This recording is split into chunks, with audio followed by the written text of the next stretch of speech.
alone, I'll be waiting.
tied him with the number-ranked player in the world, Scotty Scheffler, as well as defending champion Bryson DeChambeau and U.S. Ryder Cup captain Keegan Bradley.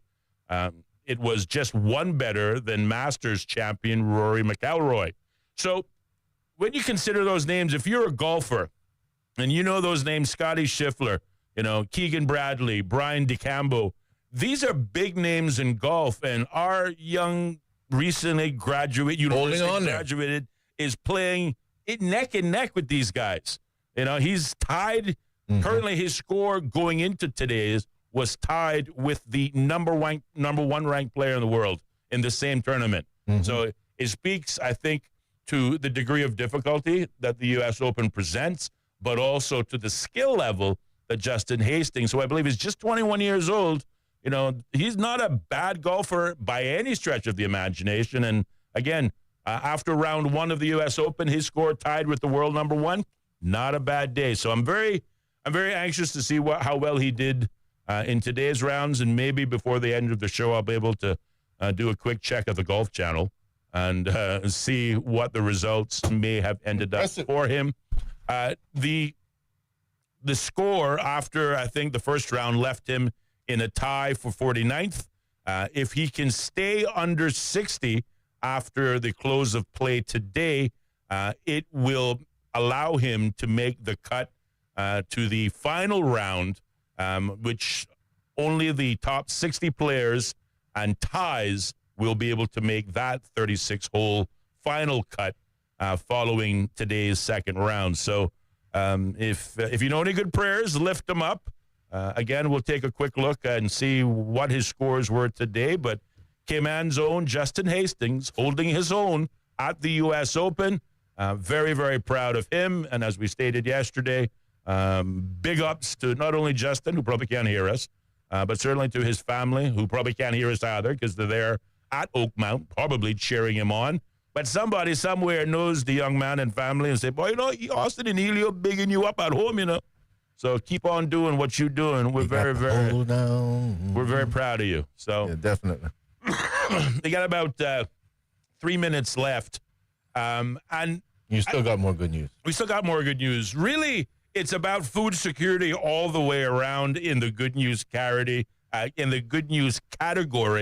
There are a number of stories that attach themselves to headlines that we saw in today's Friday paper, but also relate to a number of stories that took place throughout the week.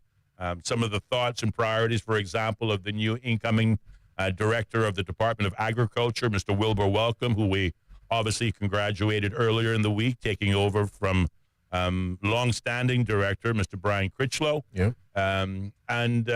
Again, talking about food security, growing what we eat, and, of course, reducing our dependence on overseas imports. It is a much more involved conversation than the 2 minutes that we otherwise have available to us. So maybe, let's see, I'm just checking here. It's just on. Oh. Uh-huh. Say something. Well, I'm right here. I'm wondering what has got you moving.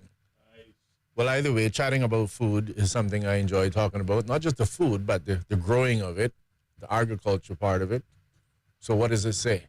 No, I was just looking at that. We were having a online streaming issue on YouTube, as one of our listeners identified to us, saying that the streaming was not working, but that thankfully was short-lived. Our tech, I want to make a big shout-out to our technician, Robert, from Monster Media, who always looks out for us. Roberto, if you got your ears on, thank you, brother. You are a valuable member of our team. He's smiling now. And you keep us on the air. So we got nothing but love for you. We appreciate you very much. So if you are, of course, watching and listening to the program via a streaming video, whether it be on YouTube, Facebook at our page, or Facebook at the ACT Cruise Tourism page, obviously we can only see what we believe we're pumping out on the stream, but we don't know how it's being received on your end. If it's any kind of problem, spotty or otherwise, please let us know, share some feedback, and we will reach out to our ace, Roberto from Monster Media, again, another valuable partner been with us for a whole 4 months as we celebrate, again, just earlier this week, our 4th birthday of being on the air. It is, however, 59 minutes past the hour of 5 o'clock, and we'll continue the whole food security, otherwise continuation of the good news when we come back at 5 o'clock. But we are going to pause, take a short commercial break, check in with our top-of-the-hour news brought to you by our news partner, the BBC. The phone lines remain open, 745-2626. There'll be more Straight Talk next. Bobo. The BBC's From Our Own Correspondent. In today's Russia, no one is allowed anywhere near the political stage if they pose a serious challenge to Vladimir Putin. Stories and reflections from our reporters around the world. There is a major sense of insecurity here. More people are coming in from Sudan every day. From Our Own Correspondent from the BBC. The home of the BBC World Service. This is Bobo FM. How can we understand the world better? The BBC World Service is a window onto the wider world. The vantage point from which to survey a new horizon. News, reports, and analysis from around the world. Stories we think matter. Different people from different societies. We get to the heart of global issues. News, stories, and global perspectives from the BBC World Service. The home of the BBC World Service. This is Bobo FM. The BBC is the world's most trusted news source. And Bobo 103.1 is where you'll find the BBC World Service. BBC News, the world news from the BBC. And the home of Cayman's most listened to top shows. That's right, folks. Everyone is telling their mama about the cold hard truth. And welcome to Straight Talk. I'm your host, Austin Harris. And I'm Ellio Solomon. Across Cayman, on FM, online, and on your smart speaker. This is Bobo 103.1. This is Bobo 103.1, powered by Health Services Authority. At Health Services Authority, they are committed to caring for you. They are Cayman's largest and longest-standing healthcare provider, offering the most comprehensive range of inpatient, outpatient, and public health services at 9 different locations across all 3 islands. Across Cayman on 103.1 FM, online, and on your smart speaker. The home of the BBC World Service. This is Bobo 103.1. Hello, I'm Eileen McHugh with the BBC News. Iran's ambassador has told an emergency meeting of the United Nations Security Council that Israel's air attacks on his country are an act of state terrorism and a flagrant violation of international law. Amir Saeed Iravani said that 78 people, the majority of them civilians, had been killed by the Israeli strikes, which began before dawn on Friday. The strikes have largely targeted nuclear and military facilities, but have also hit residential areas. Neda Tawfiq has more on the UN Security Council meeting. The chief of the UN's nuclear watchdog told council members that the above-ground enrichment plant at Iran's Natanz nuclear site had been destroyed, but that there was no indication of an attack on the underground enrichment halls. Rafael Grossi stressed that the only sustainable path forward was one grounded in dialogue and diplomacy. Even those concerned about Iran obtaining a nuclear weapon called for restraint and a resumption of talks between the U.S. and Iran. The U.S. said it would be wise for Iran's leadership to negotiate. But others, such as Russia, Algeria, and China, condemned what they viewed as an unprovoked attack without any legal mandate by Israel. Earlier, Iran retaliated by firing a barrage of missiles and drones towards cities, including Jerusalem and Tel Aviv. Israeli media say dozens of people are being treated in hospital for conditions ranging from shrapnel wounds to shock. Ione Wells is in Jerusalem. Momentarily, there has been a slight calming of the situation here. That was after about 2 hours ago. There were more emergency alerts sent out to people across Israel, warning them to go to shelters or at least get close to shelters. That was after Israel said that it was expecting an Iranian missile attack. Iran also confirmed that it was launching retaliatory attacks on Israeli targets. And certainly from here in Jerusalem, we could see drones in the sky. We saw some explosions, heard loud bangs, booms echoing around the city. Israel has said its offensive will continue. Throughout the day, it carried out waves of strikes hitting Iranian nuclear facilities at Esfahan and Fordow. More details from Sebastian Usher. military leaders have been assassinated, as have nuclear scientists. It's a major escalation in the long-running confrontation between the two countries, which erupted into direct conflict last year. The Israeli Prime Minister Benjamin Netanyahu has been championing such an attack for years against a foe that he regards as not just an existential threat to Israel, but to the whole world. In one of his statements during the day, Mr. Netanyahu called on the Iranian people to stand up and achieve their freedom. You're listening to the latest world news from the BBC. Investigators have recovered the flight data recorder from the Air India plane, which crashed within a minute of taking off on Thursday. The recorder, one of two so-called black boxes on the plane, was found on the roof of the doctor's hostel in Ahmedabad that was hit by the plane. The first group of South African soldiers who were deployed to the Democratic Republic of Congo have arrived back home.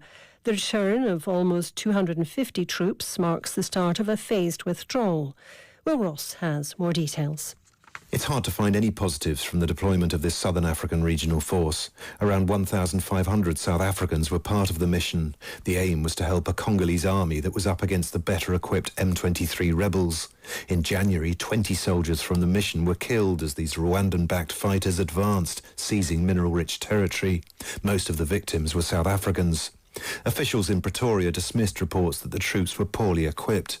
Now, as they've started to arrive back home, questions are being asked about why they were sent and the wisdom of cuts to the defence budget. Will Ross reporting. A senior Kenyan policeman has been arrested in connection with the death of a blogger in police custody, as well as the head of the Central Police Station in Nairobi. Another officer and a technician accused of disabling the station's video cameras have also been arrested. Initially, it was claimed that Albert Ojeng died by suicide after hitting his head on the cell walls. A week-long summit on the world's oceans has wrapped up in the French city of Nice. A key objective had been ratification of the High Seas Treaty, which would see marine protected areas in 30% of international waters. 19 countries formally ratified the pact, taking the overall number to 50.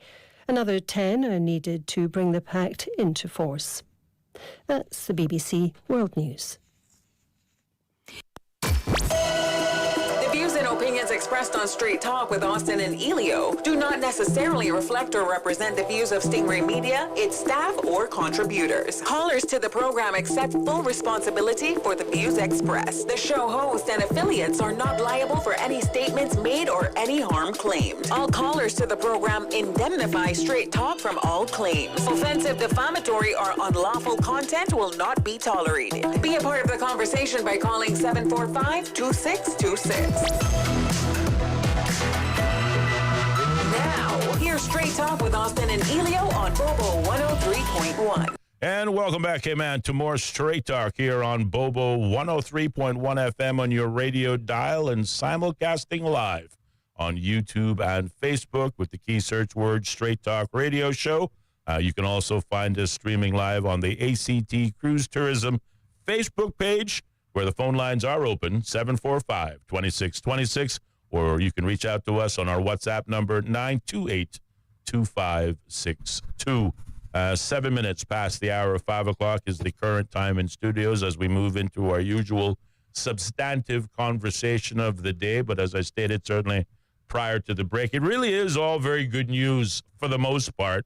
There are one or two issues that perhaps, we might offer up some critique. I won't say be critical, but offer up some critique on. A little critique. A little critique, indeed. Just a nudge. Just a nudge, Just I think you might be going off track a little bit. Just a nudge. Bit, because I thought about yesterday. I said, the government may be in the honeymoon stage, but why do we have to be in the honeymoon stage with them? But it's fitting. We're giving the government, time to at least develop, But you're right. We talked about this yesterday. It is very difficult for us to be. It's a bit like us with our 4 months. To be critical of the government at this time because they just started.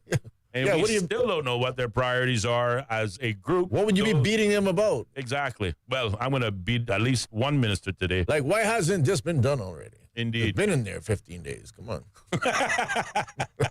What are you waiting on? What is taking so long? Well, in the good news category, we see in the headlines a cattle breeding initiative set to boost local herds and cut imports. Just a few quick excerpts, if you will, Mr. Solomon. Yeah. A government-led initiative to transform Cayman's livestock industry aimed at improving local genetics, reducing multi-million-dollar reliance on imported beef, and laying the groundwork for a premium grass-fed Caymanian product. In 2023, under the leadership of Agriculture Minister Johanny J. Ebanks, the Department of Agriculture imported 22 Jamaican cattle of the Red Pole variety, or the Red Pole breed, 3 bulls and 19 heifers, as they're called in cattle parlance, from the Cattle Breeders Society of Jamaica. The animals, known for their resilience, docility, and superior meat quality, were selected to help build a sustainable, genetic superior local beef supply.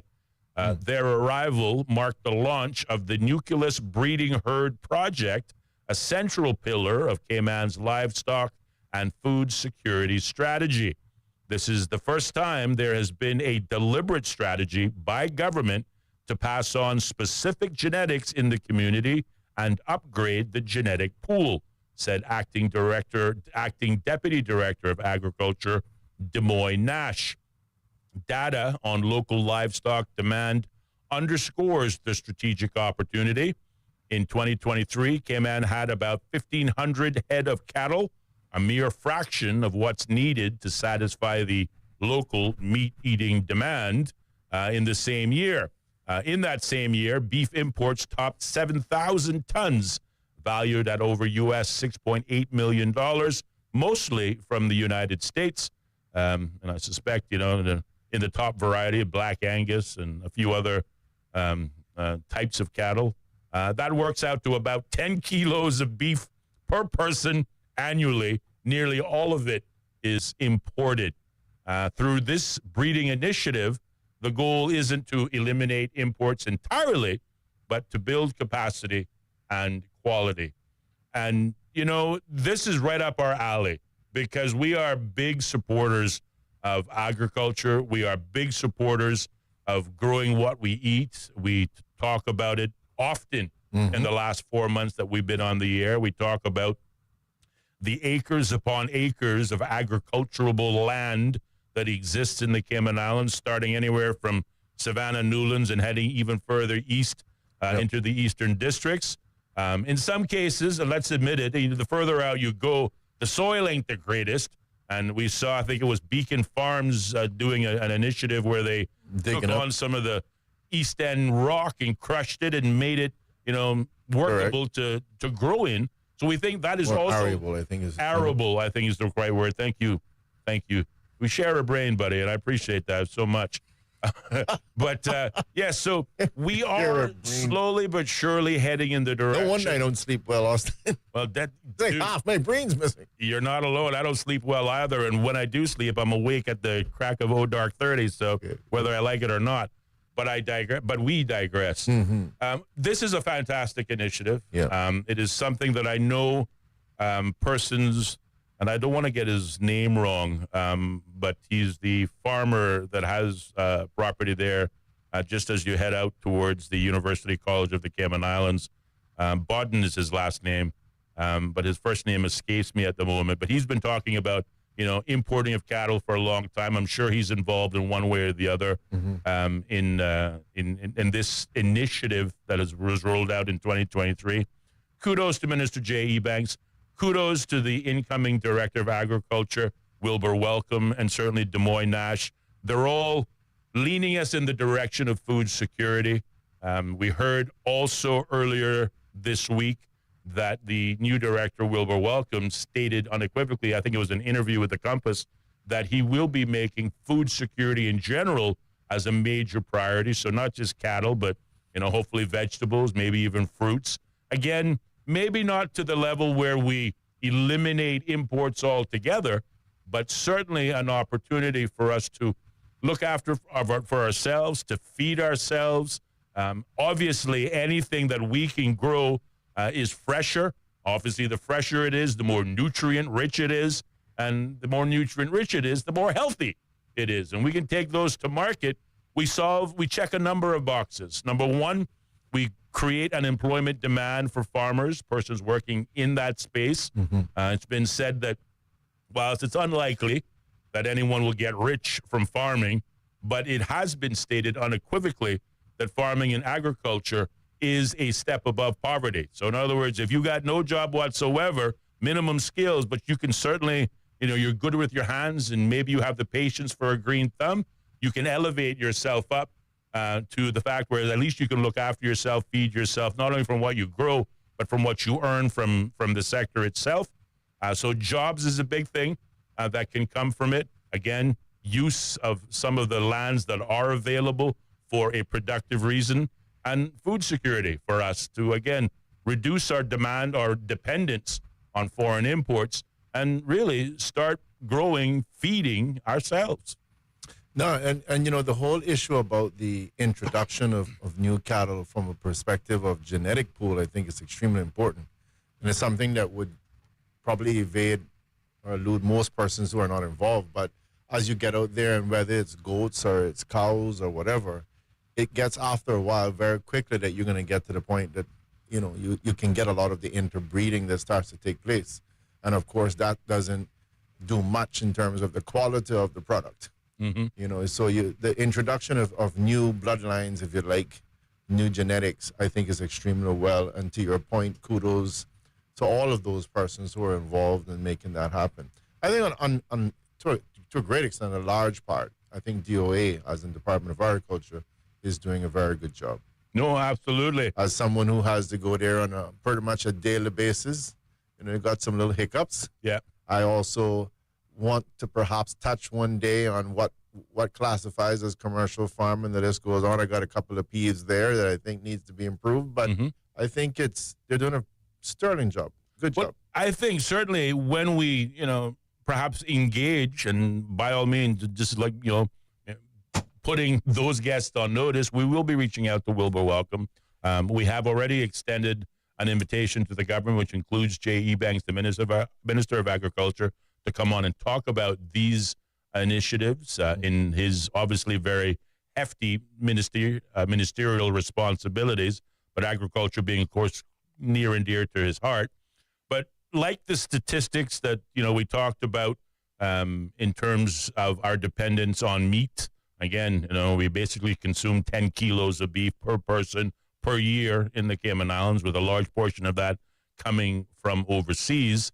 Also, with regards to general food products, the Cayman Islands imports roughly 90% of its food, with more than 80% of that food originating in the United States. Now, again, I just say originating in the United States, but I would argue that, because you got companies like Dole and Chiquita and whatnot. They probably mean coming from the United States. Coming from the United States, but it doesn't mean that's where it's originated. The produce itself started somewhere else, and they were shipped to the U.S. and then shipped to the Cayman Islands, which also, by the way, that extra step or two is what adds to the cost as well. And in addition to the cost, particularly when you talked about the quality of the product, not so much oftentimes with the meat product, but definitely when it comes to fruits and vegetables, you're talking about things having to normally be picked in a somewhat very premature state and frozen, and therefore by the time it gets here, you don't really have a great quality product. No, indeed. And again, we talked about the program, again, the Red Pole Cattle Breeding Project started in 2023 under Minister J.E. Banks, but also under that same administration, the one that just, left behind, in 2022, the Agriculture Ministry released the Cayman Islands Food and Nutrition Security Policy with the objective of adopting a multidimensional and multi-sectoral approach to food, nutrition, and health. As part of that policy, it states that we are linking food security to food and nutrition security because there's a nexus. It means if our food is more... if our food... Boy, you're having challenges today, my friend. But I think I know what you're going to say in terms of the actual food. If at the end of the day, we need to look at it both in terms of nutrition and diversity and cost. Perhaps that's what you were going to say, Mr. Harris. I think you I need got some water? I think I got a whiff of your aftershave, buddy. My aftershave? Yeah, man, it's got to be you. You're always smelling so sweet in the studio. Believe it or not, I didn't know it was that loud. It means if our food is more nutritious, if it is less traveled, just like we talked about earlier on, it means we're more healthy. Right. And, of course, the price better fits our bottom line. Yeah, because when you have to be getting the bananas, cutting them early, and same thing with the vegetable, and then the freezing for whatever it's worth, it kills the nutritional element in it or seriously deteriorates it. Absolutely. So you end up eating food, but it's not really giving you the sort of nutrient supply that you actually need. Indeed. Which, by the way, let me just stress to you, because I know it's always a big vegetable, fruit, and meat thing. Supposedly, you get everything you need from meat, Mr. Harris. Yes. But you don't get everything you need from the vegetables. That's right. Okay, just for those persons who are trying to drop the meat. I'm just telling you. Well, you know what? Whilst my friend doesn't drink, at least I know one thing for certain. He is a carnivore. I am carnivore. Like a carnivore, because I'm a carnivore as well. Yeah, I'm carnivore. Indeed. It's very important. Now, but I want to say something, if you don't mind, on the farming thing. Fire away. This is right up your alley. So I know that we've talked about trying to expand the farming here as much as possible, and I completely agree. Whatever you can do to improve farming here, again, the Beacon Farms, if you got that name there correct, in terms of trying to create more arable land by grinding up all of these stones and stuff that makes it so difficult for local farmers. You're going to have to be able to open up in terms of more supply of labor, because labor is very expensive in terms of trying to farm. So I encourage all of that. But I still want to have the discussion that I do believe that our neighboring countries that we have always dealt with from time immemorial, like Honduras and Jamaica, I think to a great extent the Cayman Islands need to look at owning land, property, and farms in those areas. Just from a purely disaster recovery perspective, you need to do that, because just imagine having a lot of livestock and farming, et cetera, and you get another Hurricane Ivan, for God's sakes. Mm-hmm. You could have a major disaster. You'd still be in a very perilous position. So just from that sort of weather perspective, strategically, you can see if you've got property with farms and stuff in Jamaica and Honduras, then you're in a much better state in terms of food security. And I'm talking about ownership. Yes. I'm not just talking about importing it. I'm talking the possibility of owning it. But without a doubt, we definitely want to see what we can do to push up agriculture here as well. Indeed. I remember the name of the farmer Bodden? With the last name Bodden is Mr. Paul Bodden. Okay. From how can we forget Mr. Paul Bodden? How can we forget Mr. Paul Bodden? He was, well, certainly, he's dedicated his life to farming and I think raising cattle. If I remember correct, he was awarded the most outstanding farmer several years back at the Agricultural Society Awards and was recognized. I think he won the Minister's Award. I don't remember what year, but Mr. Paul Bodden got a lot of love for him. I know he's been certainly talking about cattle breeding. And when we talk about cattle, I also have to recognize our good friend, Mr. Alti, A.L. Thompson. Oh, yeah. He bought, as I understand it, 72 acres of agricultural land in I think it's 60-something, but who's arguing? In a place called Furtherland here in the Cape. Further. Deep in the woods. He bought much further that way. He bought much further that way. And I'm told that he is growing melons, avocados. The melons and the avocados are down said the road to be from me. Ginormous, so I'm told. I haven't had the chance to visit, but also small vegetables. And I think he is also looking to branch out into cattle as well. I want to say I read an article, it could have been several years ago. It popped into my head. But certainly, again, A.L. Thompson's doing it, Alti doing it. Mr. Alti, Mr. Alti. And I just want to mention him today in the number of persons like Mr. Paul Bodden, like my colleague Ellio Solomon, all working together. And I'm glad to see that now there's a political lean that was being supported by a political policy that takes us in the direction of taking food security Seriously. And I just wanted to share this because a few months back, and I saved it for, again, like those rocks I put in the road today to build the traffic. I knew they would come in handy. Going east, right? Going east, of course, of course. You know, more people live east these days than west. So there was an article that appeared in Forbes magazine called "Fragmented Leadership is Undermining the Progress Towards Zero Hunger." And it highlighted something very, I call it shocking. It stated, in 2021, the world produced 9.5 billion metric tons of primary crops, a 27% increase since 2010. However, actual consumption in the same year, 2021, was just 2.5 billion metric tons, which is a mere 26% of what is grown. So what that highlights is that it isn't an issue of production, but what Forbes said, it's power, it's politics, it's who gets access and who doesn't.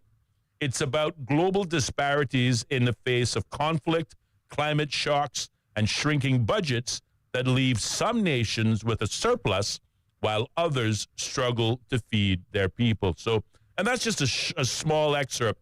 But when we look at the things that we otherwise take for granted, we believe you go to Foster's, the shelves are packed. You go to Hurley's, you know, they're packed. You go to Kirk's, they're packed. And you just assume they're always going to be that way. But as we discovered, certainly during COVID, the pandemic that shut down the world, obviously farmers were impacted, food deliveries were impacted. There was a time that we were concerned that we wouldn't have enough milk to eat and to drink and food to consume because no ships were sailing the world.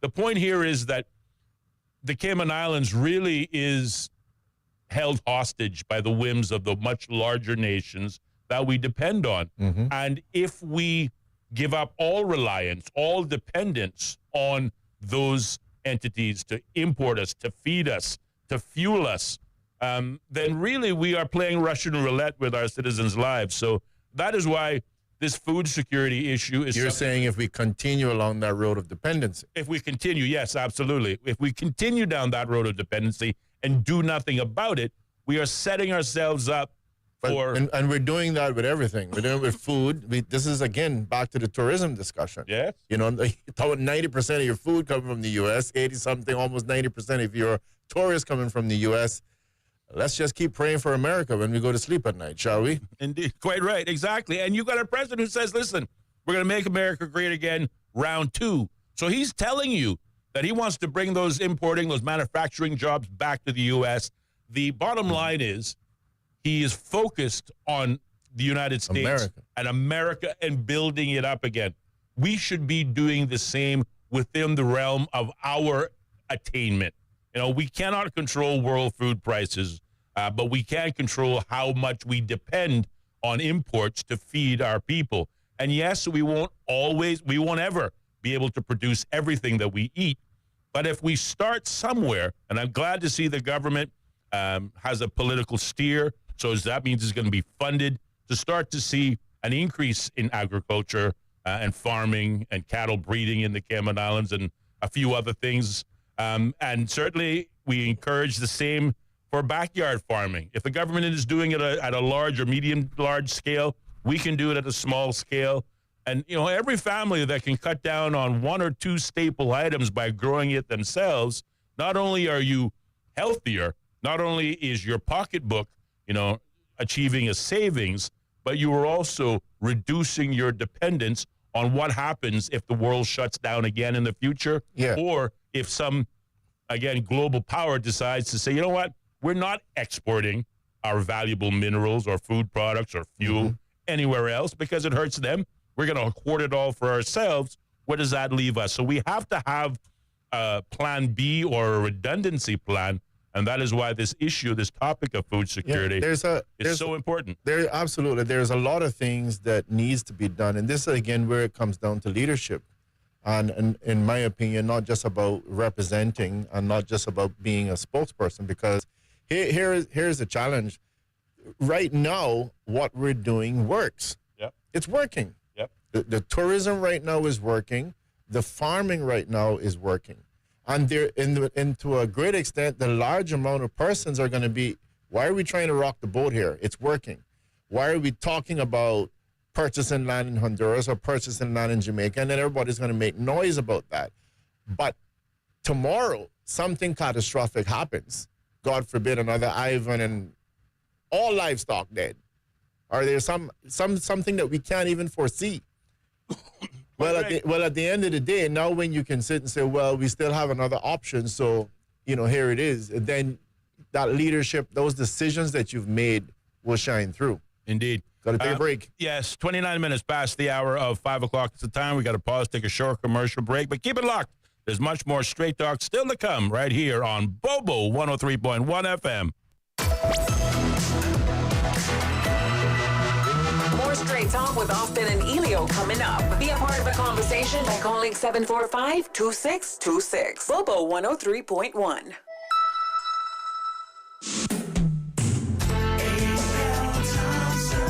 With you in mind, we have your style. Find what you need down every aisle. You want saving, selection, and quality. That's why we're your home store.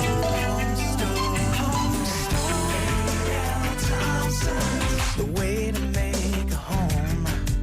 The way to make a home.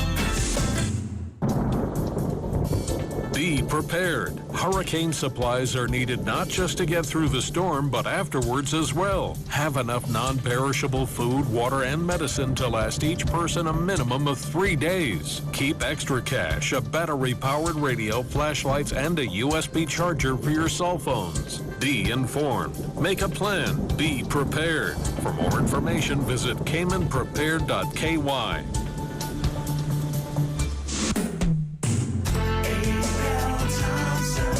With you in mind, we have your style. Find what you need down every aisle. You want saving, selection, and quality. That's why we're your home store.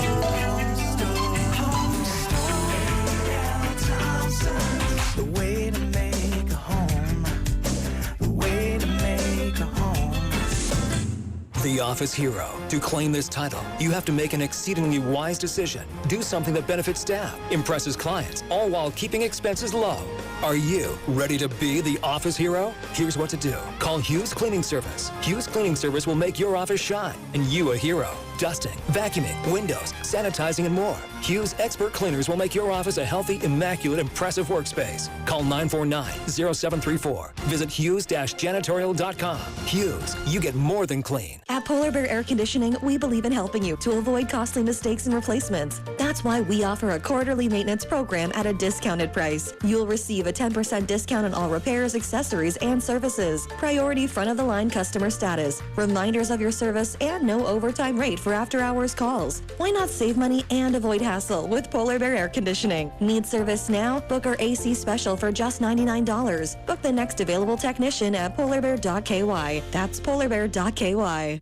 We need to talk. Okay. We've noticed you've been going to KFC a lot more than usual lately. And that's fine. We know you love it. We just don't understand how you can afford it. The KFC What a Deal menu starting at just $3. Gives you lots of great choices and value. Available at KFC Baytown Plaza, Shetton Road, and in the Strand. The KFC What a Deal value meals. The deal everyone should know about. Come to KFC and enjoy a variety of tasty choices at surprising prices. KFC, so good. Across Cayman on FM, online, and on your smart speaker. This is Bobo 103.1, powered by Health Services Authority, committed to caring for you. The views and opinions expressed on Straight Talk with Austin and Ellio do not necessarily reflect or represent the views of Stingray Media, its staff, or contributors. Callers to the program accept full responsibility for the views expressed. The show host and affiliates are not liable for any statements made or any harm claimed. All callers to the program indemnify Straight Talk from all claims. Offensive, defamatory, or unlawful content will not be tolerated. Be a part of the conversation by calling 745-2626. Now, here's Straight Talk with Austin and Ellio on Bobo 103.1. And welcome back to more Straight Talk here on Bobo 103.1 FM. We're your host, Ellio Solomon, myself, Austin Harris. The phone lines are open on this Open Mic Friday. Number to call, 745-2626. Ellio, I'm going to sneeze again. Oh, my goodness. I don't know what's happening. No, listen, don't blame this on me, man. Something's going on. You just got to get yourself checked out, all right? I don't know why. Why you both cologne? Don't blame me on all that nonsense. You got an Old Spice on today. I know I'm on Old Spice, my brother. I don't know what. I don't know what. Listen, if you're having some problems at home, you just go check it out. Right? You know? I got 99 problems, but you know, Jamaican say, but that sneezing like that, you just. I tell you that, boy, Joe Grind. If you need to leave early, you go ahead and leave. You gotta go. You gotta go. Don't blame it on me, my brother. Yeah, no, I don't know what's going on. It just hit me. Anyway, hopefully it goes away. It's healing, you know. When you see that is happening, you got all kind of little stuff moving in your head, and then that's happening because of the organs down below us. And so call it, just say healing. Healing. Say amen. Grace God. Amen. Praise God. Praise God. Healing. Indeed. Did you notice that you normally sneeze right when you eat? Did you smuggle something to eat before you started today? No, I didn't. I'm just checking. You know, I missed lunch today, so I even missed breakfast. I had coffee, and then I had some more coffee, and then I decided to stop coffee. This is not good. About after lunchtime, because again, I've been having problems sleeping as well, and you know, too much coffee can be a bad thing as well. Either way, getting past your sneezing and coffee and lack of food. What's the other item now on the list? Well, I just want to, just recap, where we've been. We've been talking about food security. We've been praising the Ministry of Agriculture. We've been giving praise to the Department of Agriculture under its new leadership of Wilbur Welcome, and certainly the Deputy Director, Des Moines Nash. It is good that we... I'm going to cut you. Cut you. Okay. I know you're sneezing. I'm going to cut you off because as you're saying this, something came to me because I remember this from back in the day. And you're saying, that persons are going, Austin, well, I guess they're talking to you. I haven't seen them. But, it's like we're just honeymooning the government. We're praising the government.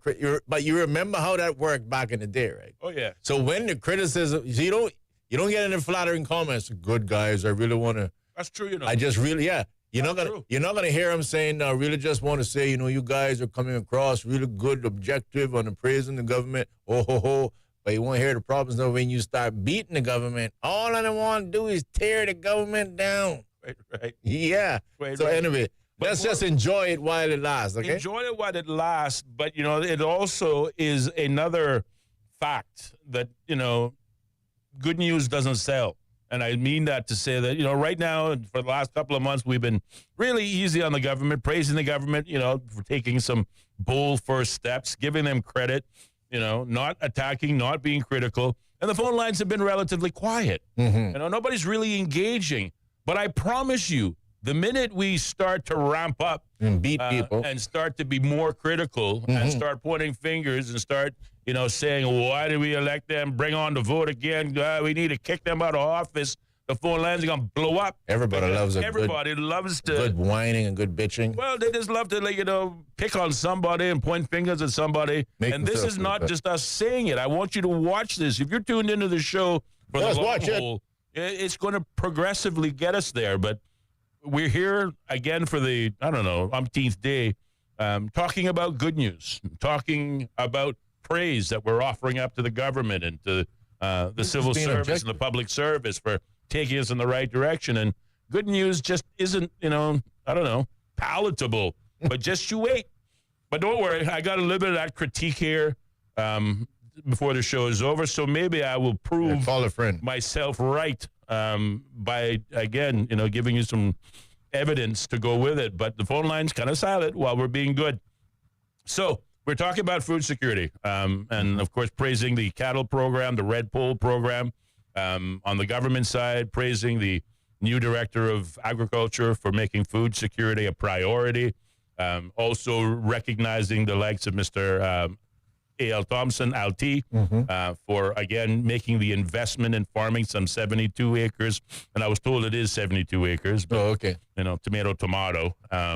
But he's not growing tomatoes, I'm told, but he's growing melons and avocados the size of a small child. You know how men are with these numbers. I'm just saying, that's all. Really, it's 8 inches, I'm telling you. Right, sure it is. Okay. An 8-inch avocado. What are you talking about? I'm talking about avocado. I thought you were talking about that cinder block you put out there in the road. That other thing.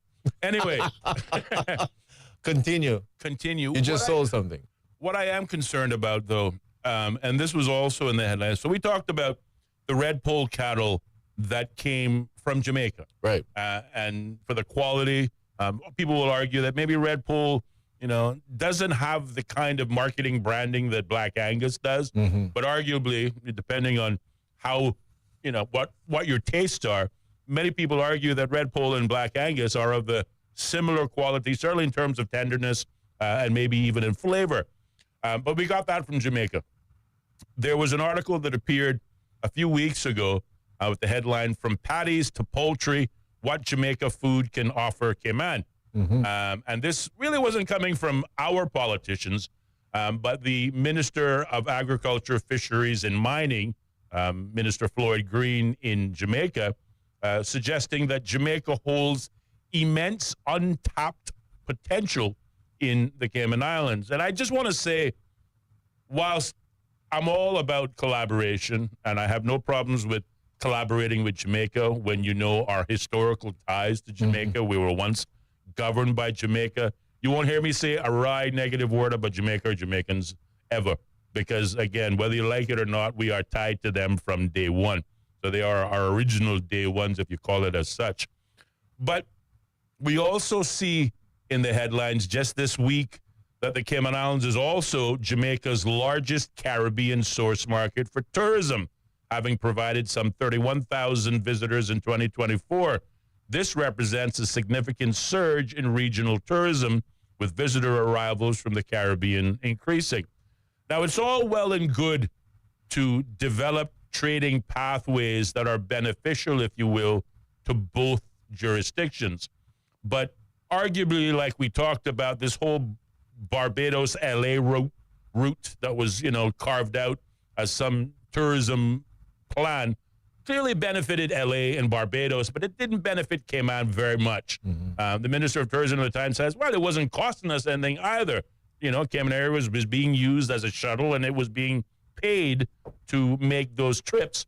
But certainly, whilst Cayman Airways had their expenses paid, the tourists that were coming in weren't coming into Cayman. They were going to Barbados or using that link to take from Barbados to go straight into mainland U.S. So we're building U.S. tourism, we're building Barbados tourism, but where's Cayman in the mix? There has to be a balance.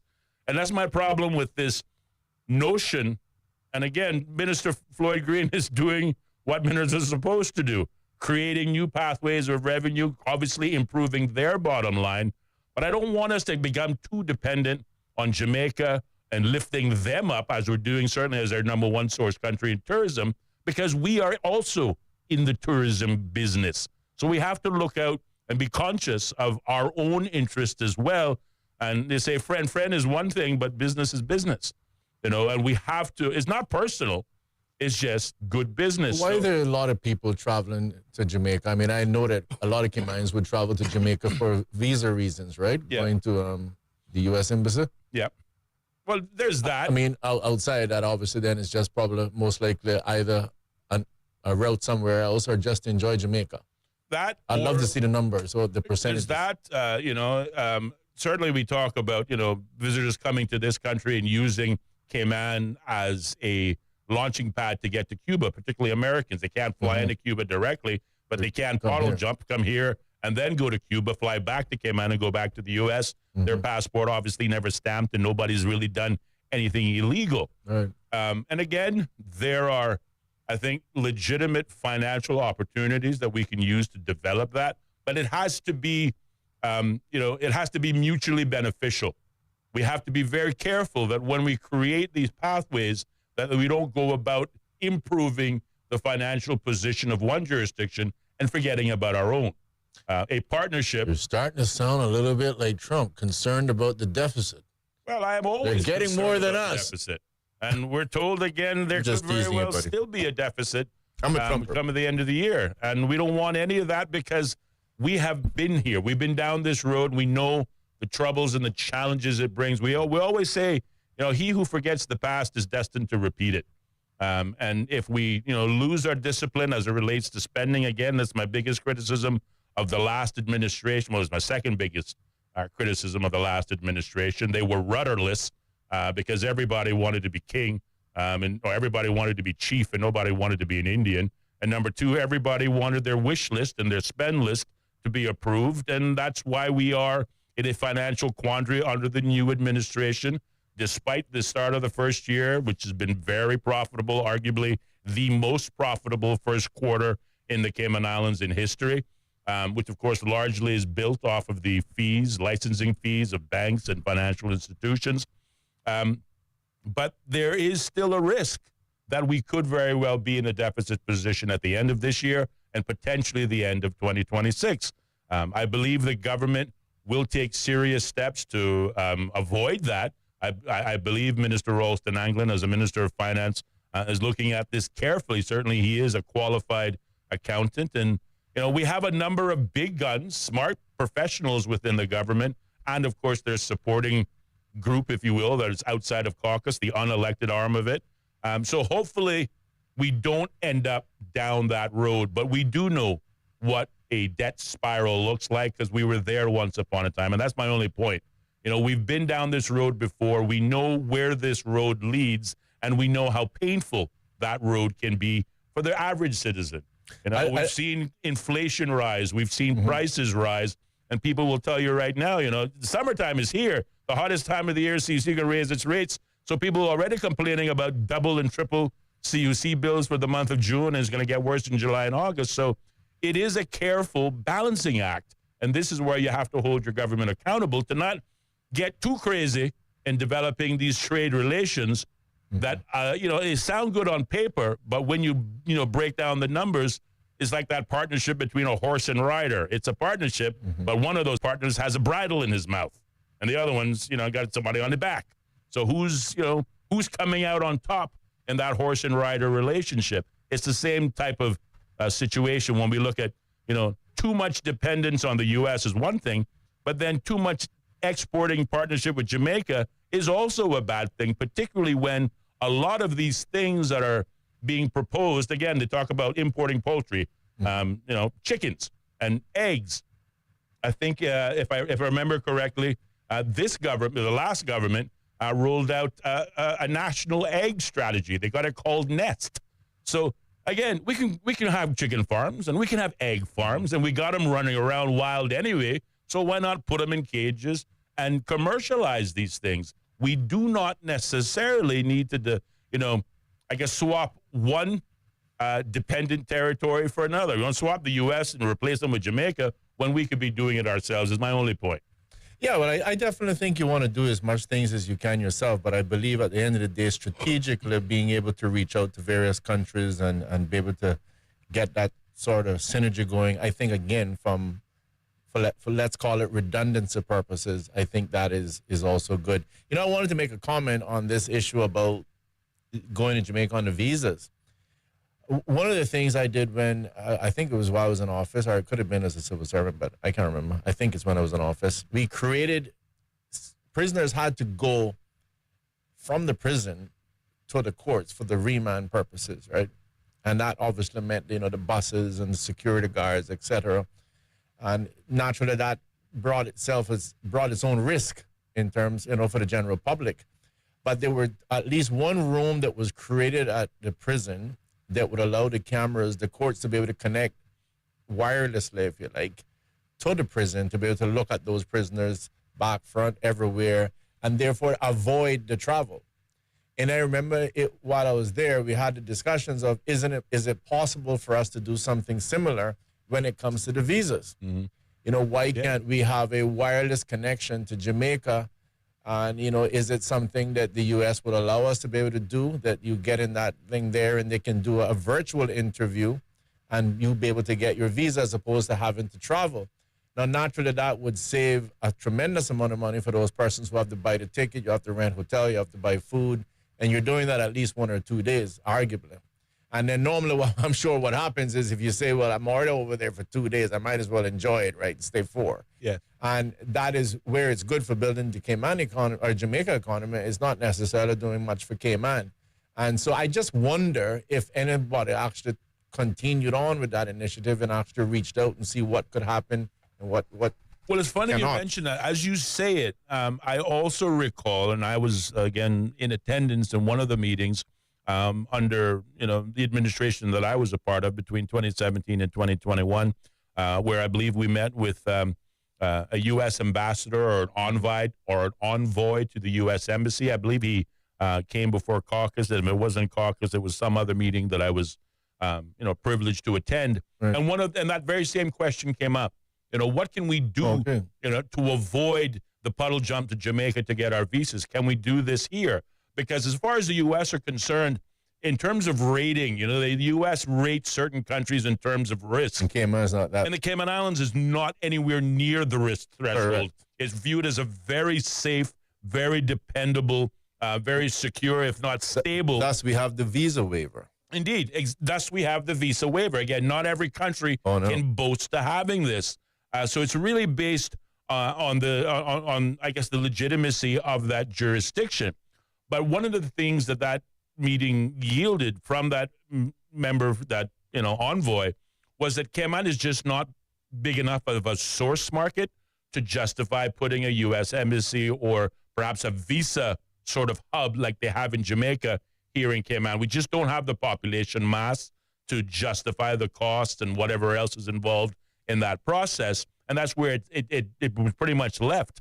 But hearing you speak, certainly if a physical office space presence was perhaps not feasible, then certainly maybe a digital hub, something online that can sort of create that alternative, again, I think would go a long way. So I would encourage the government I know the premier is in France right now, but maybe on their return from France, they could perhaps focus their energies, a little closer to home and develop a bridge with the U.S., particularly Washington, to see, again, what we can do to avoid Caymanis having to make that puddle hop. And to your point, if we're so low risk, you can see that a virtual sort of connection that allows you to be able to get your visa sounds doable. Mm-hmm. Now, I remember in 2012, I think it was 2012, we did that with Rotan when you talk about setting up an office, because we put the visa office in Rotan, and the idea there, amongst other things, was that,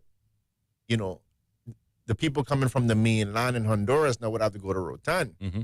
And therefore, you're stimulating the island economy, which naturally Caymanians have always felt more connected to the island as opposed to the mainland of Honduras. Yeah. So it was about forcing it to go the other way. So rather than have it in Saiba and all the little island people got to go to the coast, as they call it, it would be just the other way around, and be able to create that much more economic activity.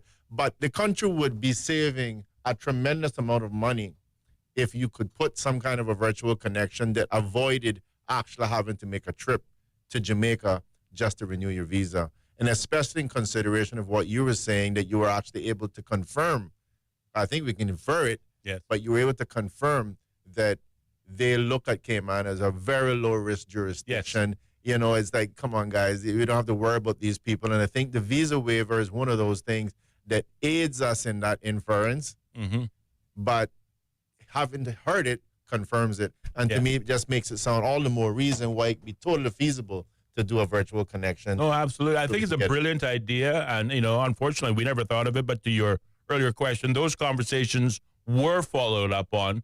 And again, that was, what came from it, as I recall. But nobody offered up the virtual option. And I think it is certainly, I think that's got legs, Ellio. I think it's a great idea. And I thank you for making it.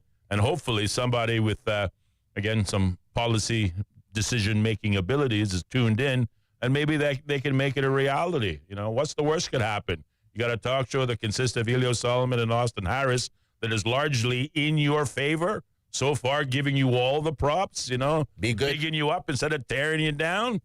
Jeez. They go, snow it came out next. What's going to happen next? Sneeze. Yeah, sneeze. But again, just before we move away from the whole food security issue, there was a comment on the WhatsApp line saying, as it relates to importing cattle, in many cases, this started in the mid-'60s. The late Selkirk Wattler was amongst one of the first private businessmen to start importing cattle in the Cayman Islands. Then there was Brahmin and the Brahma Bulls soon after. Mr. John Bothwell and others imported red pole. So red pole, this initiative by the government in 2023 isn't new, but it certainly is perhaps a refreshed initiative based on past success, where red pole bulls and red pole heifers have been imported in the past, and they're being imported again. What is said here is its quality is unquestioned. So therefore, putting it perhaps in line, unquestioned, meaning, we think of quality beef in the Black Angus or the Wagyu variety, the expensive high-end items, either from Western United States or mainland Japan. But marketing. Again, but red pole is, again, when we said it before, I know I heard it before, saying that those persons who have consumed it said the meat is in line, if not comparable, to Black Angus, both in terms of tenderness and flavor. And here's another person saying that the quality of that meat is unquestioned. I'm inclined to agree with the author 100%. First of all, from the perspective that it's nothing new. I'm not surprised there, as the good word says, there's nothing new under the sun. What is has been, what has been shall be again. So we're probably just repeating it, but hey, nice to see we're getting the continuity. On the issue about the quality of the beef, again, I'm not surprised because we're subject to the marketing, right? Mm-hmm. And it reminds me, talking about the beef and marketing, it reminds me about the marijuana. I remember being very young saying, oh, marijuana is bad now because it's coming from Jamaica. Let's just wait until the United States grows it in Kentucky and it legalizes, then it'll be fashionable and wanted all over the world. And I think that's pretty much the case right now. Yeah. You remember when marijuana was a bad thing, right? I remember. Oh, okay, just checking. Yeah, I remember it. Okay. I remember it. But again, I've got some rather, progressive views on that whole subject. I want to monetize the whole legalization of it. I think was it you want to farm it? But I'm not looking at it from I'm not trying to, take us down the road and say, everybody be, smoking pot in the corner. But I want to monetize it. I think it was Canada. Since they legalized marijuana in 2018, the country has made $41 billion in government revenue. Yeah, okay. So maybe the number of addicts have grown, but they're going to smoke it anyway. That's the point here.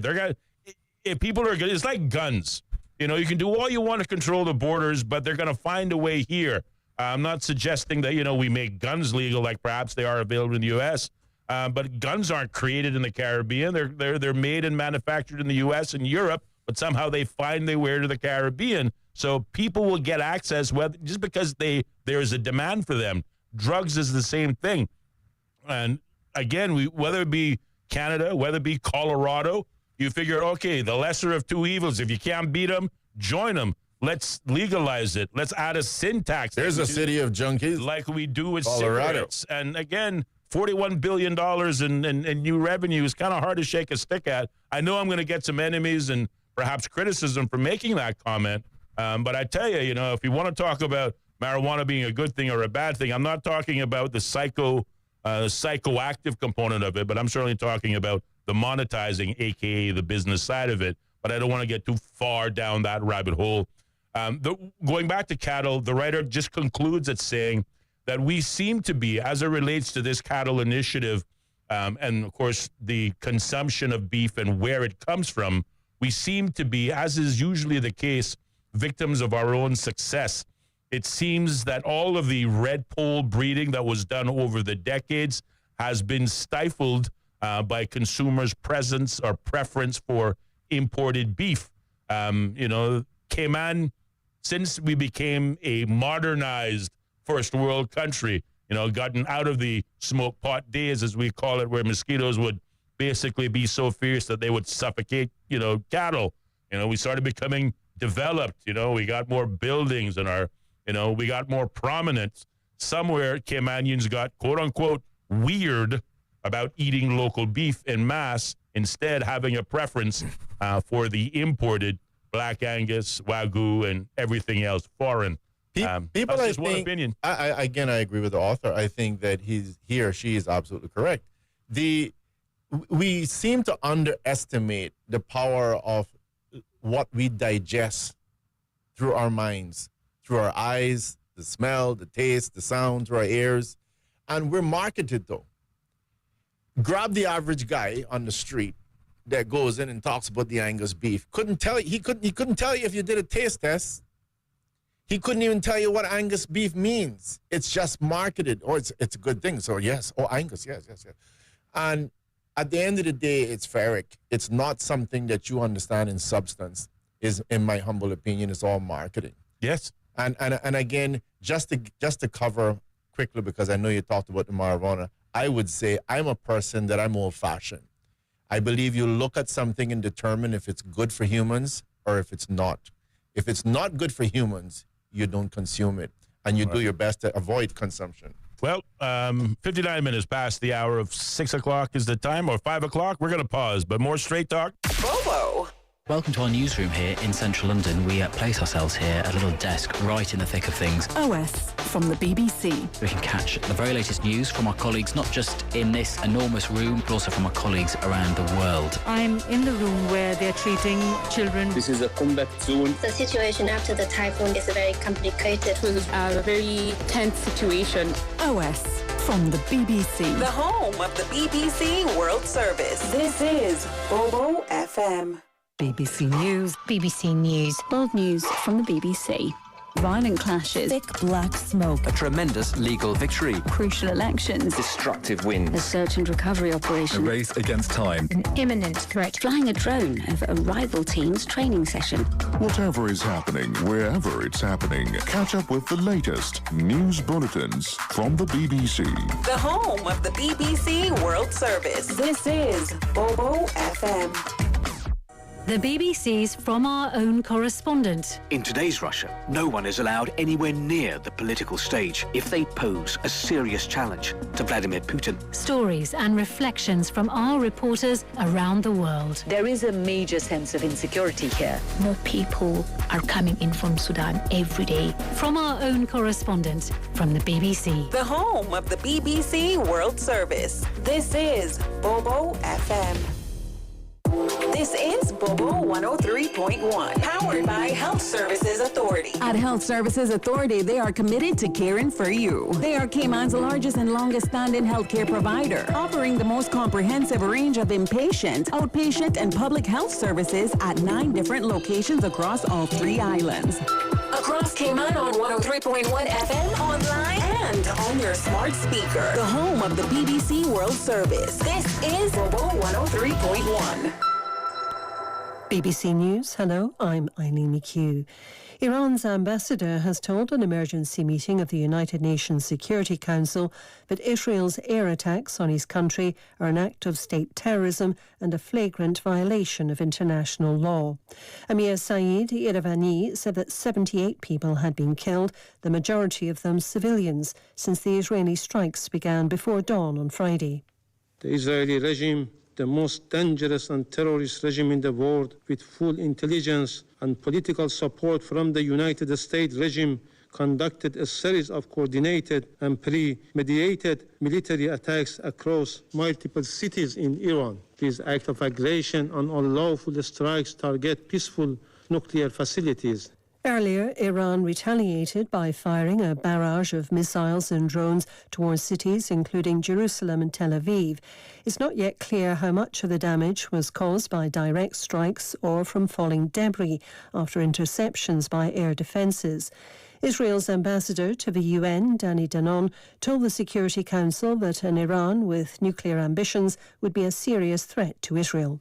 Hundreds of ballistic missiles with conventional payloads are striking Israel's cities, neighborhoods, communities. Dozens are injured. Now take a moment and imagine if today that radical regime had nuclear warheads for those missiles. Israel has said its offensive against Iran will continue. Throughout the day, it carried out waves of strikes, hitting Iranian nuclear facilities at Esfahan and Fordow. Sebastian Usher is in Jerusalem. military leaders have been assassinated, as have nuclear scientists. It's a major escalation in the long-running confrontation between the two countries, which erupted into direct conflict last year. The Israeli Prime Minister Benjamin Netanyahu has been championing such an attack for years against a foe that he regards as not just an existential threat to Israel, but to the whole world. The first group of South African soldiers who were deployed to the Democratic Republic of Congo have arrived back home. The return of almost 250 troops marks the start of a phased withdrawal. They had been part of a force sent by the Southern African Bloc to assist the Congolese army. A senior Kenyan policeman has been arrested in connection with the death of a blogger in police custody. As well as the head of the Central Police Station in Nairobi, another officer and a technician accused of disabling the station's video cameras have also been arrested. Initially, it was claimed that Albert Ojwang died by suicide after hitting his head on the cell walls. This is the World News from the BBC. US Marines have taken up position outside a government building in Los Angeles as the city braces for another weekend of protests against immigration raids. The Army insists they will only focus on protecting federal workers and property. Peter Bowes reports from Los Angeles. Military officials say about 200 Marines from a deployment of 700 are now stationed in the city after taking part in training exercises to prepare them for the unusual role of protecting a federal building. Members of the California National Guard will be assisting in crowd control operations after an appeal court suspended a judge's ruling that President Trump acted illegally when he took command of the troops. The matter will return to court on Tuesday. Investigators have recovered the flight data recorder from the Air India plane, which crashed within a minute of taking off on Thursday. It was found on the roof of the doctor's hostel in Ahmedabad that was hit by the plane. India's aviation minister said its discovery would significantly aid the inquiry into the crash. A week-long summit on the world's oceans has wrapped up in the French city of Nice, with global leaders taking big steps towards safeguarding marine life. One key objective had been ratification of the High Seas Treaty, which would see marine protected areas in 30% of international waters. 19 countries formally ratified the pact, taking the overall number to 50, but another 10 are needed to bring the pact into force. A Hong Kong organisation that for 3 decades has reported on workers' rights in China has suddenly closed down. In a statement on its website, China Labour Bulletin said financial difficulties meant it could no longer maintain operations. The group provided news about strikes and workplace accidents in a country where there's little public information on either issue. BBC News. Opinions expressed on Straight Talk with Austin and Ellio do not necessarily reflect or represent the views of Stingray Media, its staff, or contributors. Callers to the program accept full responsibility for the views expressed. The show host and affiliates are not liable for any statements made or any harm claimed. All callers to the program indemnify Straight Talk from all claims. Offensive, defamatory, or unlawful content will not be tolerated. Be a part of the conversation by calling 745-2626. Now, here's Straight Talk with Austin and Ellio on Bobo 103.1. And welcome back, K-Man, to more Straight Talk here on Bobo 103.1 FM on your radio dial and simulcasting live over YouTube and Facebook at the key search words Straight Talk Radio Show. You can also find us streaming live on the ACT Cruise Tourism Facebook page. The phone lines are open. The time in studio, 7 minutes past the hour of 6 o'clock. The number to call, 745-2626 is the number. Give us a call. Lend your voice to our conversation, whether it be on food security, whether it be on the importation of new red poll cattle, whether it be on the issue of, growing that which we eat, both at a large scale as well as a backyard scale. We want to hear. You want to hear from them growing the marijuana support. Well, if you want to grow some marijuana as well, then you want to grow some marijuana. You want to lease a piece of monetize it a little bit. You know what I mean? Be like me, tax it to pieces. And again, numbers don't lie. Canada getting rich off of it. Colorado getting rich off of it. revenue coming into their respective states and jurisdictions, But, yeah, you got to have those kind of conversations. If that is up your alley, I think marijuana should do it. If anybody got call in, if any subject can drive the phone lines, weed should get the job done. 745-2626 is the number. Yeah, but we vote secretly about the marijuana, but who's willing to voice their opinions publicly about marijuana? Gee, my goodness, you sneezing again, Austin, you need to go home, man. Something going on, boy. Hey, listen, man, listen. That kid's calling him daddy. No. Lord. All I can tell you is you're in problems, man. What? Serious problems. As I say, he on the show now? We got, yes. How you know he there? Is he speaking? He is. I got him. I can hear him right. Listen. Let's go. I say, no, man, you're in problems. Sure, try and leave my family alone, man. I feel bad. I can say, Austin going home. I'm going to take care of things for me. You're a true friend, Ellio. You're a true friend. Despite what he may say about you, I got your back. No, but you got mine. I feel your pain, man. Boy, I tell you, something is wrong. Something is wrong.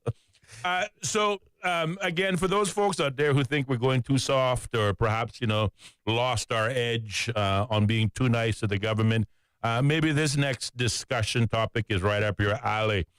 There was a headline today, either today or this week, I don't remember when, but the headline was, Georgetown landfill urgent national priority, says Environment Minister. And again, I'll begin by reading you some excerpts, selling it to you as cheaply as I bought it, and then offering up some commentary, with your help, of course.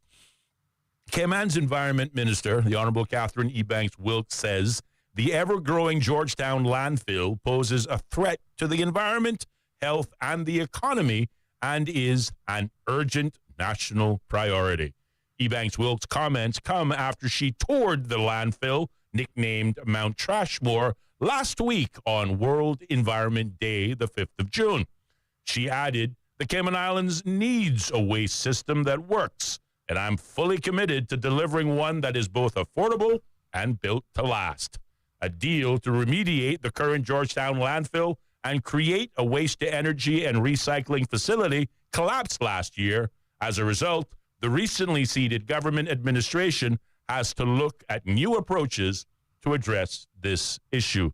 Talk about glittering generalities and hogwash. The same Minister of Environment, the Honorable Catherine Ebanks-Wilkes, was the Minister of Sustainability under the previous administration. First of all, you mean to tell me, while you were busy killing the Regen project, mind you, at a cost to us of some 17+ million to just get out of it, not to mention what it cost the country over the span of 10 years to at least develop it to the hopes of getting it past the finish line. And I might add, for wasting almost 2 years of the first term of the PAC/UPM administration doing nothing with the contract. But of course, obviously still, I think that was a major part behind why the dark group sued the country and won the $17 million. You can't have that many technocrats and experts and otherwise key companies sitting on their hands for 2 years before you decide whether you want to continue to move forward this project or not. I will say that the Regen project, again, I am dubious about the costs that the last administration presented in terms of what it would cost the country.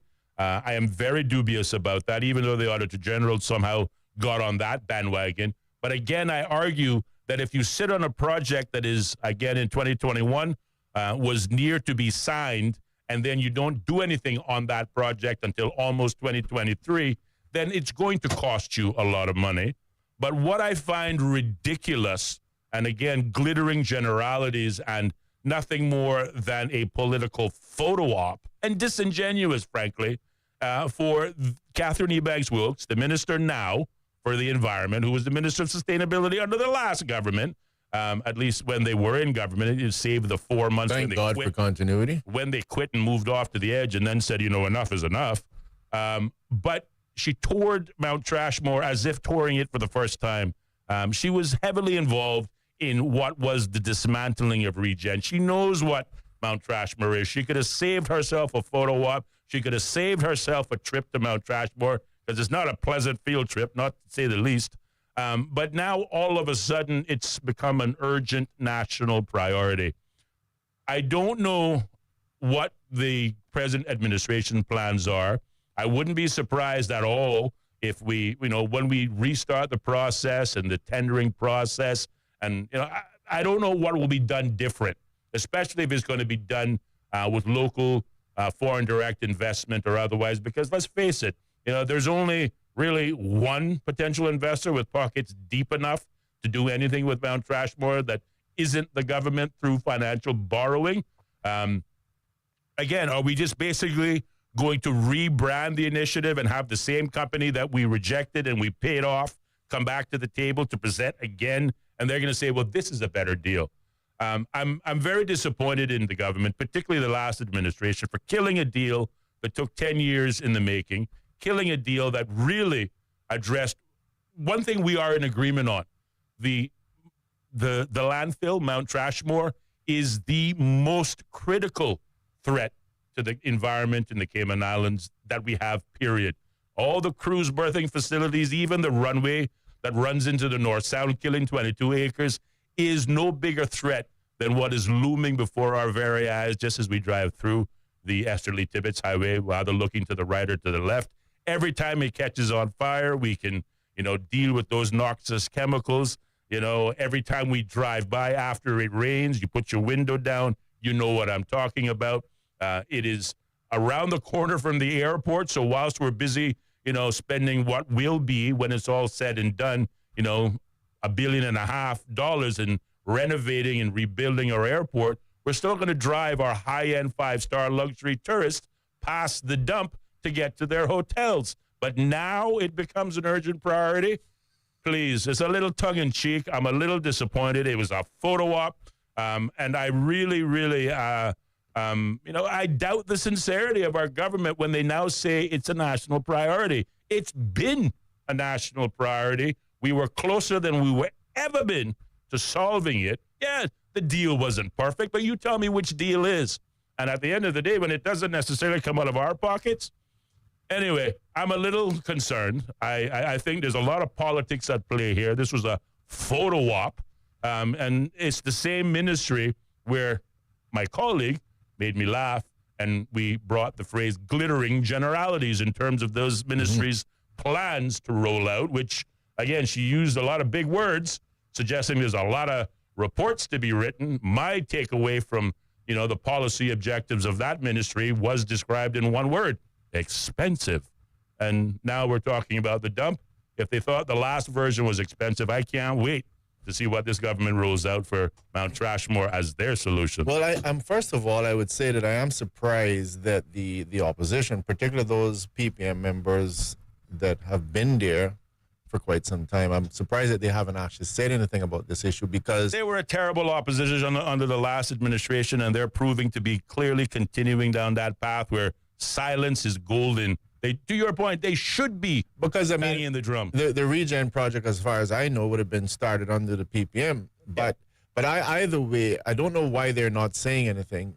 But your guess is what I heard was that in relation to this, the dump has had approximately 5 to 6 years before it's out of its capacity.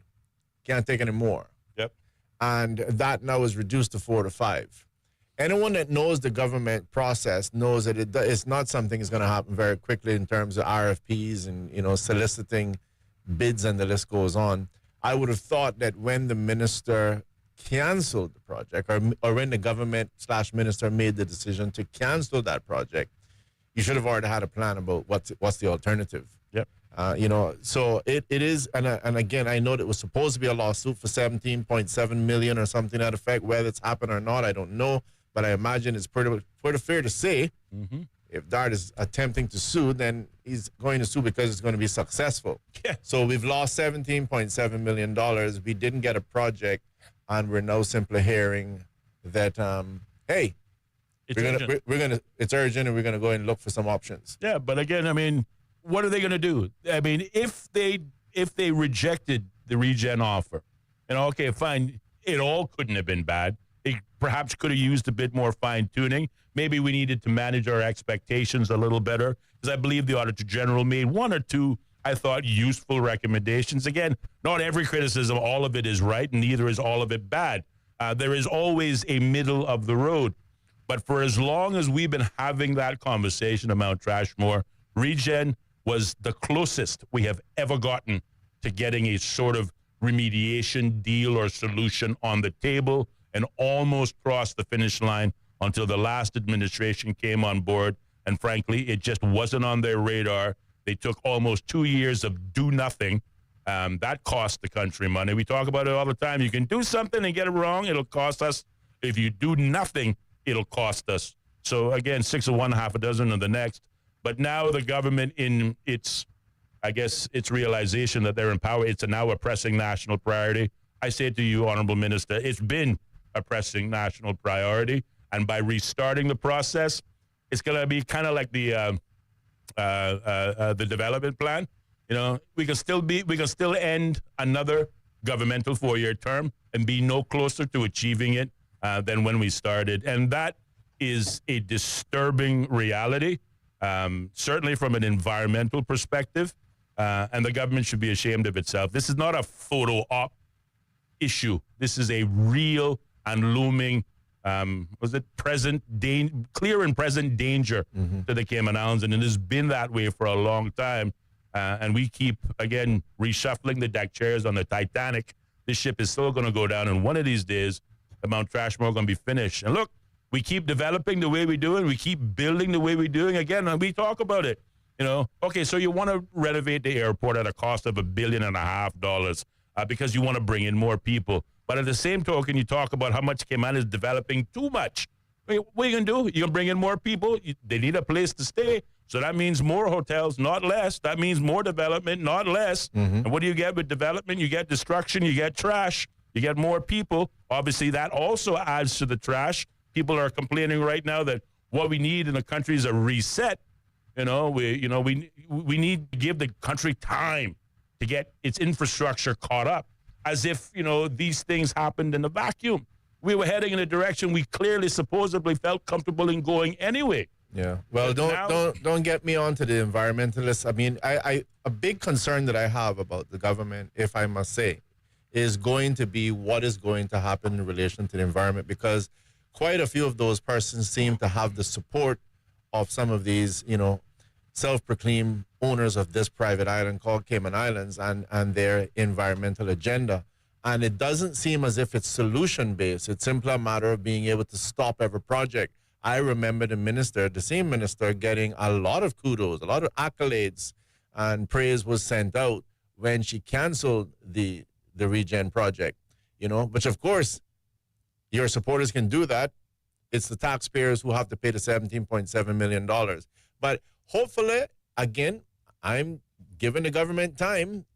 You have to give them time, but we're going to just look and see what happens from an environmental perspective, because I wasn't impressed with what some of those players have done before over the last term. So let's see if something different happens. Well, a writer to the program says the Cayman Islands government needs to go back to the table with DART, but this time hire professional consultants to negotiate with DART, not the doofuses in the civil service.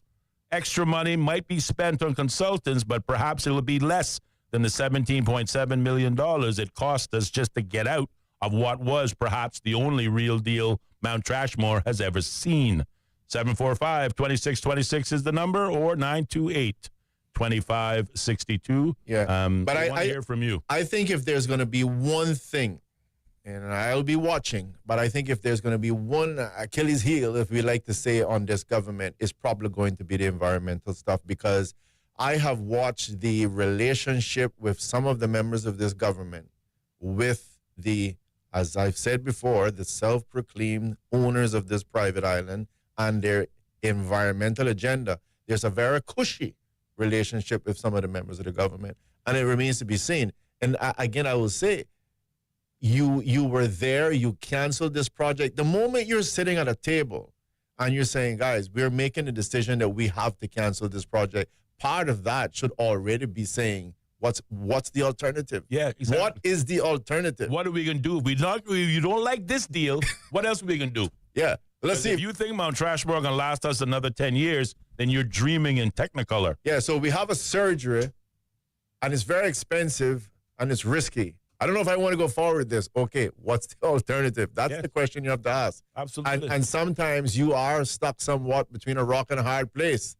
But if you had 5 to 6 years, then the math tells me that we only have about 4 years now before the present dump reaches capacity position. Yeah. So and that sounds like a lot of time, but we know how it goes with politics in terms of actually getting something done in 4 years. Indeed. And you raised, again, not the first time you said it, but it is just as valid today as it was the umpteen other times you said it. And that is, of course, while you didn't use these words, I'll use it in my words, the hypocrisy of politics, the hypocrisy of the current government, and certainly in many of its members, from the enoughers that, won the government, but quit the government 4 months before we went to an election and somehow managed to convince the electorate, political sleight of hand, it wasn't me, but they were part of the problem, part of the deficit that we potentially face at the end of this year and again in 2026. It'll be perhaps the newcomers that perhaps, have so far their hands clean and, may very well turn out to be our saviors. But the hypocrisy of the present administration, we talk about it all the time. They jumped on the bandwagon to, decree or talk down or, villainize the cruise port infrastructure development. But yet the same persons who, again, were, making cruise berthing the villains are now out there banging the drum and recommending the airport redevelopment project. If that's not hypocrisy, I don't know what is. And then the chairman of the Airports Authority Board having the audacity to suggest to the former Minister of Tourism at a public consultation meeting that the former Minister of Tourism, now the Deputy Leader of the Opposition, shouldn't be in the room. He shouldn't say anything. Excuse me? Well, let me look at this a second. First of all, you got your job largely because of the recommendations from that same individual who's now gone from government to opposition. And then second of all, you're hosting a public meeting. He may be an MP, he may be the Deputy Leader of the Opposition, but he is certainly a member of the public and has every right to be there. So, that kind of argument is ridiculous, and it can only fall under hypocrisy. The airport redevelopment project is a mirror image conversation to the cruise berthing conversation, but to my colleague's point, perhaps the airside investment infrastructure more suits those private island folks who have since come here and developed the country and gotten rich here, maybe even bought a media house or two, I don't know. But clearly their projects are more lined up to make money and certainly to be, put in the black as opposed to the red through airside development and arguably cruise side. But is it better for us? And more to the point, I think, again, I think we should have both. And I don't know what the face of this country is going to look like when we say, we used to make $300 to $500 million a year in revenue from cruise, but we don't need that. We're going to throw that away. And in the process, before we make it, we're going to spend $1.5 billion to develop the airports. Oh, we're going to destroy the natural environment. There will be dredging, it's been pointed out, but that's okay. We're not critiquing that at this particular juncture. Then in the same breath, they kill the landfill deal, the biggest threat to this country's environment in a decade, and now it's all of a sudden an urgent priority. And lastly, to your point, the opposition in this administration are proving just as useless as they were in the last administration if you listen to the sound of their silence. The only two people talking in the opposition, raising any kind of noise, raising any kind of objection, raising any kind of red flag, is the same former Minister of Tourism, now the Deputy Leader of the Opposition, Kenneth Bryan, and the member from Bodden Town West, the Honorable Chris Saunders. The two of them are the vocal opposition. The rest, I guess they're stuck in the honeymoon stage as well. By the way, speaking about this, enough is enough. Do you know that was actually, that slogan there, that was actually part of a campaign in the UK? No. I sent it to you. Oh, yeah. It's 3 minutes long. Okay. Someone sent that to me. Okay. Did not know this. Did not know it either. Well, unfortunately, we only got 1:33 for the show today, but no reason why we can't play it next week, Bobo. We're going to start it next week. We can start it next week. A minute 25, some final remarks. But either way, it seems, I mean, just for what it's worth, that the slogan that was used, you know, in large part by the, what was that, CCP? Yes. That enough is enough was a part of a campaign in Britain. Enough is enough. So interesting. I think we can look at it, digest it. That self is something we can discuss again on Monday. But yeah, again, I think I've made my statements in relation to this. It's going to be challenging, and I think that one of the issues that I'll be definitely looking for is to see what this government does in relation to environmental issues. Because I want to see if and who, if anyone, is pulling the strings on from an environmental perspective. And let me just stress again, the solution is not about stopping projects from an environmental perspective. You also, if you want to stop something, you also have to have a solution. You have to have an alternative. And that's what I'm seeing happening right now. You're stopping something, sounds great for the environment, but you have no alternative. But yet at the end of the day, we got 4 years before everything comes to an end. So thank you very much for listening. It's been a wonderful discussion. Hopefully you'll continue to share the message, because again, you can listen to everyone else and learn something in terms of no, but here's the place where you'll get to understand exactly what's going on. That's all the time we have. Have a great weekend, K-Man. See you on Monday.